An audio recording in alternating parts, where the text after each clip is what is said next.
President Blatter, السيد جوزيف بلاتا، أعضاء اللجنة التنفيذية، سيداتي I سادتي، would like to ask a question. أريد أن أسألكم سؤالا. When? متى؟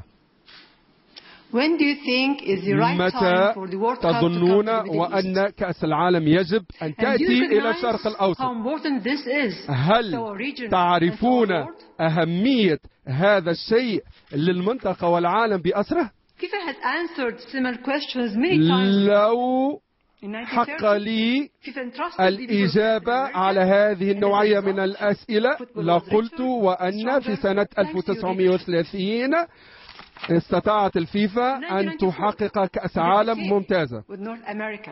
في In 1994 2002, كان نفس الشيء في أمريكا، و2002 نظمت كأس العالم في آسيا، وفي 2010 نظمت كأس العالم في أفريقيا. لقد صنعتم التاريخ من خلال شجاعتكم ومن خلال منح الفرصة لكل الدول، مثلما رأينا من قصة محمد. إن كرة القدم تجاوزت حدود الملاعب. نحن نريد أن نقول أن كرة القدم هي توحد الشعوب. إذا استطعنا أن نستضيف كأس العالم في الشرق الأوسط ستكون الخطوة الأبرز في تاريخ هذه اللعبة. إن استضافة كأس العالم في الشرق الأوسط ستجلب الإعجاب والإثارة، وستجعل الشبان ينمون في إطار ومناخ صحي. ستوفر فرصة ثمينة لكل الناس. من خلال تجربتي والتي أعتمد فيها على مشاعري، من خلال خبرتي كأم، أنا أمثل تجربة ناجحة، وأعرف أن كرة القدم هي ليست لعبة النخبة فقط، إنها اللعبة التي يمكن أن يلعبها أي طفل أو أي طفلة. في عام 2022 نريد أن نقول لكم أن الشبان سيتأثرون بهذا الحدث، ونريد أن نقول أن استضافة كأس العالم في الدوحة سوف تكون فرصة ثمينة، لن يكون حلما وهميا، سوف ترون ماذا سيحدث.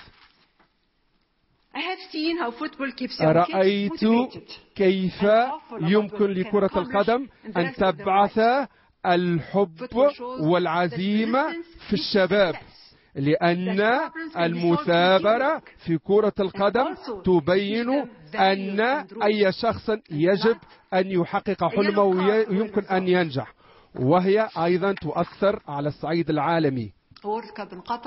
كأس العالم إن صادف واستضفناها سوف تجلب أفكارا جديدة. سنبين من الشرق الأوسط أن قطر يمكن أن توحد الغرب والشرق. سوف نتحدى كل الصعوبات. نحن نؤمن أننا يمكننا أن ننجح في استضافة كأس العالم بفضل القيادة الرشيدة لسمو الأمير. أنتم تعرفون سيداتي سادتي أن هذه الكأس العالم الأولى التي ستنظم في الشرق الأوسط، ثم إن التغطية الإعلامية ستوفر لكم فرصة حقيقية لتتعرفوا على جمال هذه المنطقة. كأس العالم في قطر سوف تساعدنا على العمل بجدية، وستساعدنا على أن نتحالف مع البيزا لنفكر فيما يمكن أن نحققه، وفي القيم المشتركة. نريد أن نصنع ثقافة سلام. من خلال كرة القدم. And the World Cup in Qatar will send an كأس important العالم message to this football في obsessed region. قطر سوف ترسل برسالة مهمة لكل الناس. بعد مضي 92 سنة نحن نبدو الآن دولة مرشحة لاستضافة كأس العالم. Let me go back to my original question. دعوني أرجع إلى سؤالي الأول: متى ألم يحن الوقت لكي تعطونا فرصة لاستضافة كأس العالم؟ سيداتي سادتي، أعتقد أن الوقت هو الوقت المناسب. شكرا جزيلا على استماعكم.